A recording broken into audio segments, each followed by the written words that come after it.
Morning, everybody. It is July 6th, 2020. We're all recovering from the 4th of July weekend, which was very successful in the town. And we're here for another version of our updates. A couple things that I want to bring up before I turn it over to Jim, our town administrator, is the success that we're having on Front Street. We're still kind of tweaking it, and a few other people are getting involved, which is great. And again, we want to talk to the other local businesses, and if they have opportunities or they have ideas in which they can do to get involved in this kind of more open atmosphere, we certainly welcome their comments. And if some of the retail stores can get out there, that'd be great as well. On that front as well, we have the Scituate Loves Local effort that we're pushing here, and they've had a lot of success on this box program, where they are getting local businesses to donate some of their product or some of their functions, and they put it in a box and they make it available to citizens, which you can get at situateloveslocal@gmail.com. There's a limited number of them, and it's $50 for a box, and there's many of, probably up to 6 or 7 different companies in town that are donating some of their goods to it. So the one that's coming up is more beach-oriented.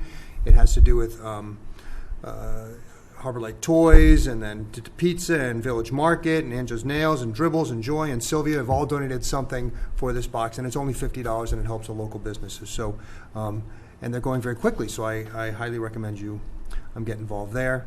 Just want to transition to our typical summer conversation of brown water. I know there's been some instances of tainted water in terms of yellowish, but certainly not the brown water that we've had historically. And the efforts of Jim and the DPW department are paying off.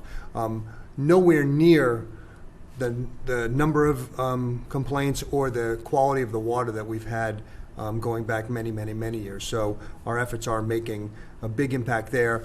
But the problem is not going to go away 100%. This is an ongoing issue, and be aware of that.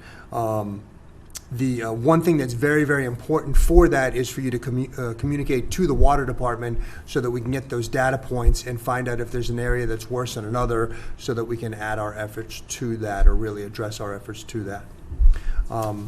That being said, I'm going to turn it over to Jim to talk about a few other things and add on the brown water issue if you want as well.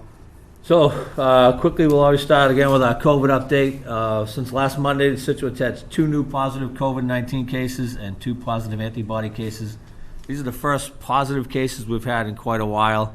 However, they are cases that we can document. One was a healthcare worker in Boston. The other was a Scituate resident who traveled out of state to a new hotspot. So we wouldn't characterize these as being caused by the reopening.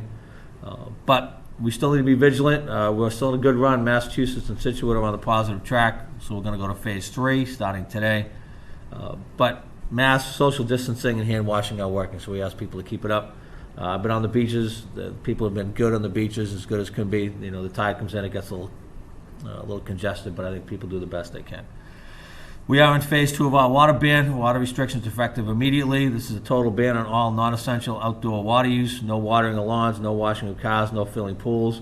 You can use your handheld only for gardens, plants, and flowers before 9 and after 5. We're doing this proactively. Our water usage was way up from what it's been.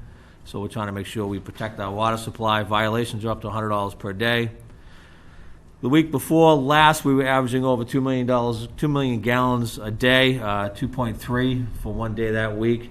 I haven't seen the numbers for last week, but they were down significantly from what I understand. Whether that is because of the water ban or because we had rain and people didn't water their lawns. But what it does show us is if people stop watering the lawns, the demand goes down significantly. So I like to quote the water commissioner from Norwell: we have plenty of water for people, we have plenty of water for pets, we don't have water for pet grass. So please stop watering your lawns, conserve water, and we'll be fine. We evaluate that as conditions change, and I should have a complete update for the board tomorrow night as to what those demand numbers were for last week. 4th of July went fairly well this year. July 3rd is usually a big night. This year the weather was not cooperative for fireworks and bonfires. On Friday night, we had 1 OUI arrest and 1 bonfire that we had to extinguish. Saturday night was busier than Friday from a fireworks standpoint, obviously, because the weather was better. No arrests were made on Saturday. We did have 1 intoxicated person transported on Saturday after falling, but no arrests on Saturday. Significant crowding at the Spit and some beaches over the weekend, but I think that, again, was more of a tide issue as opposed to people being not social distancing. We did see a lot of house parties both nights.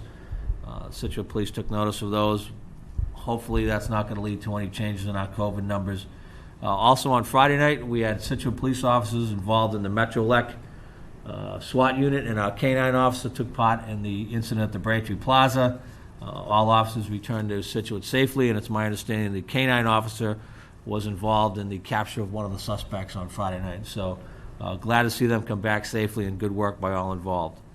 As I mentioned, today is the start of Phase 3, reopening the economy in the entire state except for Boston.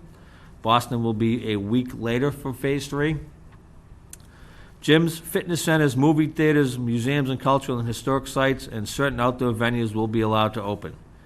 Gatherings will be allowed up to 25 people inside and 100 people outside, but no more than 8 people per 1,000 square foot. So we need to really look and see what that means to our meetings in our town hall.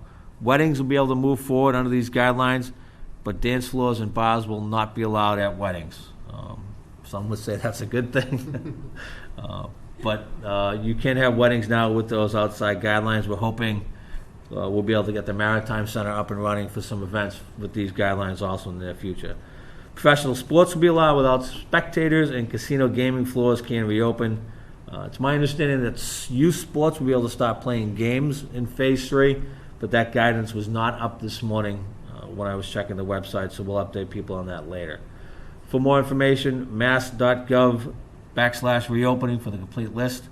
We will be in Phase 3 for quite a while. Phase 4 is not slated to start until a vaccine is acquired or an effective treatment is developed for the COVID virus. So we're talking several months in Phase 3.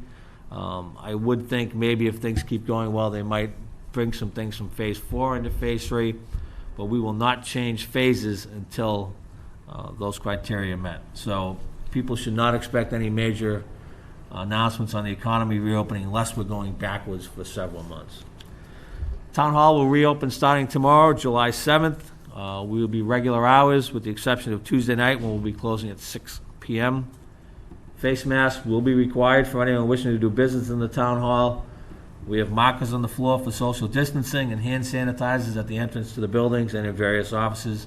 We continue to urge people who can do their town business remotely to continue to do so for your safety and the safety of the employees in our workforce here in the Town Hall. But starting tomorrow, 8:30, the Town Hall will be open for public business.